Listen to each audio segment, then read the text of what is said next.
what are your reactions to what just happened in the last 2 hours? Listen, I think we have one of the greatest presidents in the history of our nation. He's bold, he's brave, he's highly intelligent.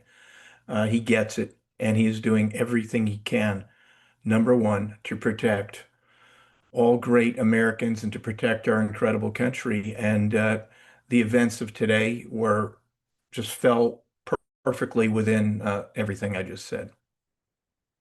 There had seemed to be some division from within the Republican Party, or at least as far as the right wing was concerned, with the people like the Tucker Carlsons of the world and some of those more online figures that say, maybe even Thomas Massey in Congress that say, why are we going out bombing some of these countries, or why were these plans in place? Your response to that and to why this was necessary? Well, listen, Thomas Massey appears to have brains like something for brains, let's just say that. Listen, if you're president of the United, those people are not president of the United States. Donald Trump's president of the United States. He's thinking about every American citizen. He's thinking about our great country, and he's thinking about the future of our country, our children and our children's children.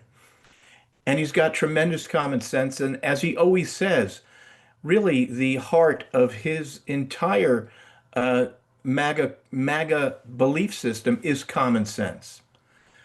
And anybody with common sense, with the information that President Trump had at his disposal, and obviously had way more information than you are have, but everybody with common sense has watched this Islamic regime in power in Iran over the last at least 4 decades, I believe.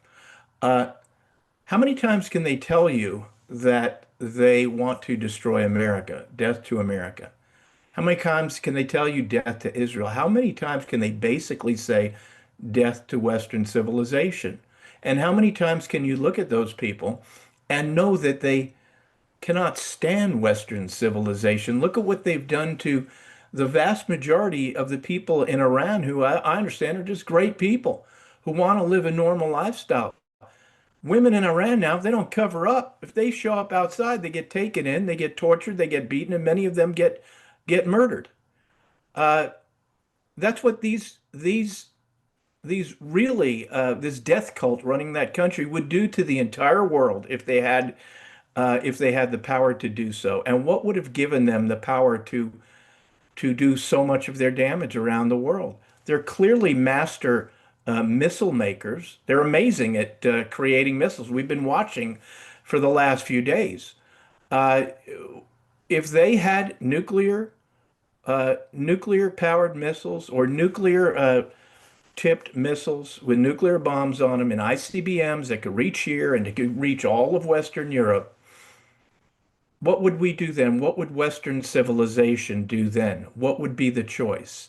So Donald Trump is just such a bold and brave leader. And between Trump and our incredible military, and also what the Israeli military's done, look at what he did.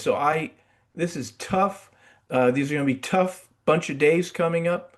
I don't believe we're going to have boots on the ground. I certainly don't want boots on the ground in Iran, American boots on the ground. I don't think it's going to come to that, but it had to be done at the end of the day. And to unpack a couple of things that you were saying there. First, let's go to the point about the women and children in that country too, and just other people.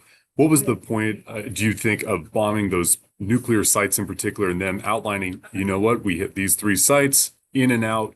How much of that does that relieve concern of many who were concerned that a lot of these people, as you're talking about, the women, children, and just other civilians in Iran would have been at the target in the crosshairs of some of this bombing? Well, if you look at the maps and the graphics that we've seen on TV over the last few weeks, and where these nuclear sites that were taken out today are located, they don't appear to be close to population centers or on top of population centers. They appear to be out in the desert areas. And so, listen, they had to be taken out. And I'll tell you, listen, to all the families out there who are clearly concerned about their loved ones who are in the military, their sons and daughters. You know, my wife and I have a son in the Navy. My sister's son, my nephew's in the Army right now. Of course, we're all concerned. But we also know that our brave sons and daughters are being protected by a president who absolutely loves our military, would do everything they can to protect our military, our members in the military. And they also know that, you know, we all know our kids, how brave and patriotic and courageous they are. They sign up to protect our nation from evil. And I firmly believe at the end of the day, our great our kids, our family members in the military, they're going to be okay. But yeah, these are tough times. You know, you have to expect there's going to be follow-on attacks from these savages in Iran, frankly. But I also fully believe that Trump and his entire team at the Pentagon, the Joint Chiefs, the intelligence services have war gamed out every scenario you could come up with, and I firmly believe that when all is said and done, we're all going to be okay. And how important is it, I think, you've outlined this before, to have the ally in Israel in the region, to be there, because it seems like he was very, in that True Social post, he was talking about making sure you got those B-2 planes that came in and they came out, they're already gone.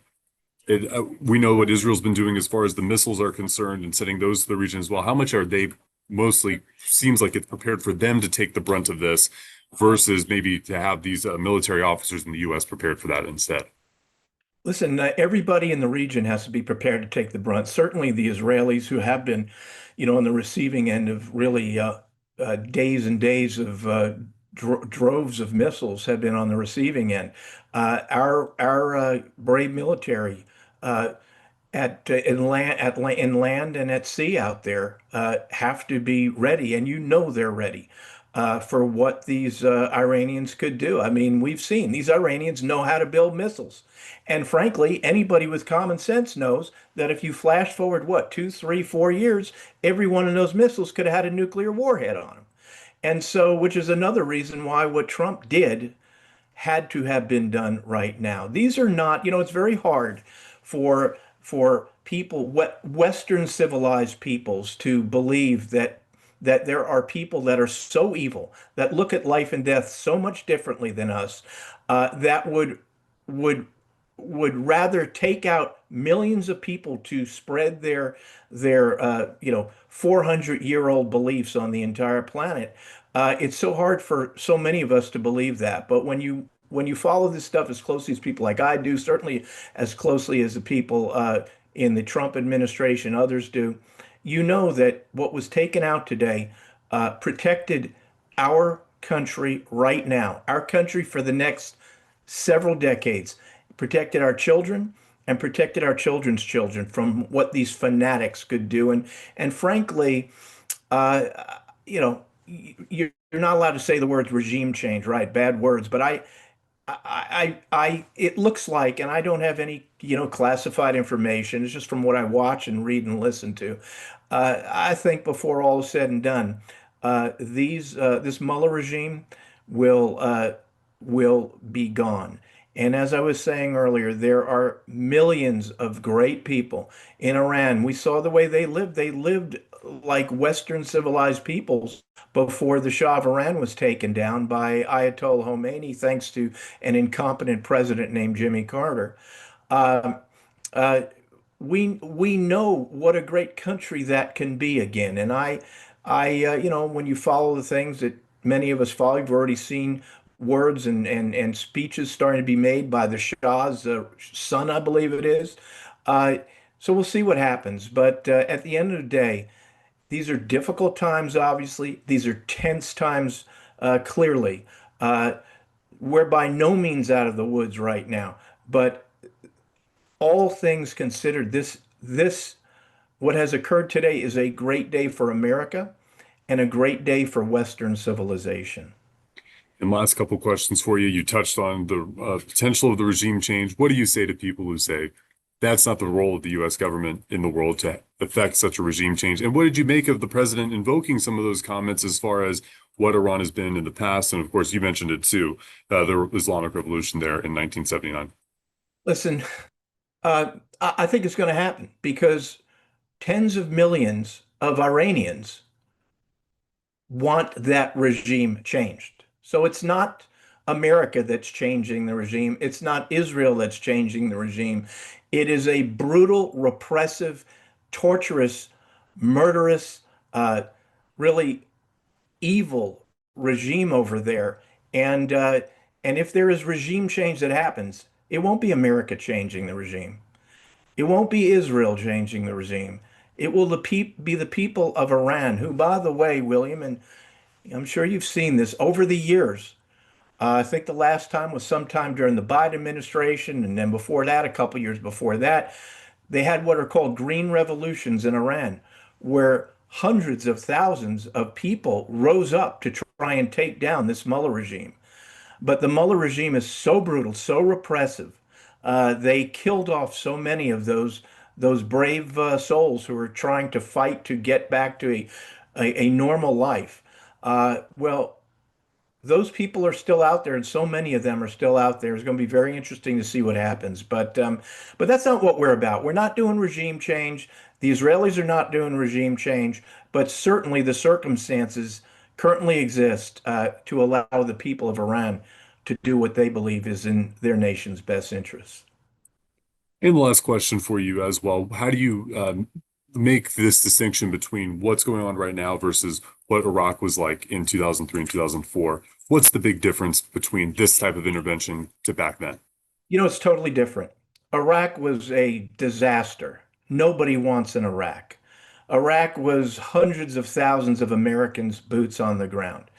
Iraq was a different kind of regime. America was lied to about how Iraq supposedly had nuclear warheads already and everything else. Uh, and Iraq was all about regime change. This is a totally different situation. This is pinpoint strikes. So much of it is being done from the air, from our great submariners, etc. And and it's just simply going to be and is a totally different situation. And as bad as Saddam Hussein was, he wasn't a theocrat lunatic like these people. These people would take out the entire world if they had the ability to do so. These people in Iran would take out um, would take out Europe and take out America in a heartbeat if and when they could. And at the end of the day, the way this war will be fought compared to what the terrible mistakes that happened in Iraq, I'm very confident will be completely different. We will not have mass boots on the ground over there. We're going to have to protect against what these maniacs in Iran are going to do with the Straits of Hormuz, with the flow of oil, etc. But it will be a totally different situation. I'm very confident this is going to last a while. It's going to be over much quicker, and it will be much safer for our country. And also, at the end of the day, what's different about it, William? We have Donald Trump as our president, and not the president who we had in power during the Iraq War. And you're talking about very different kinds of people, very different outlooks on the world, very different strengths, and um, I'm very confident that Trump and Hegseth and Rubio, the Joint Chiefs, our great military, uh, and the other people that Trump put in power, and the other people that the Trump administration got out of there, is going to lead us to a relatively quick victory here. And that's one other thing I do want to say. The ability of our government to keep the lid on this. There were no leaks from what we're hearing. There are no leaks of this happening. And that is thanks to the tremendous efforts of President Trump, of Pete Hegseth, Secretary of Defense, of Rubio, etc., to weed out the scores of people from past administrations who would have done everything they could to leak the information of this attack before it happened today. Well, thank you so much for taking the time joining me over here on the News 3. Appreciate it. Thanks again for having me. Absolutely, absolutely.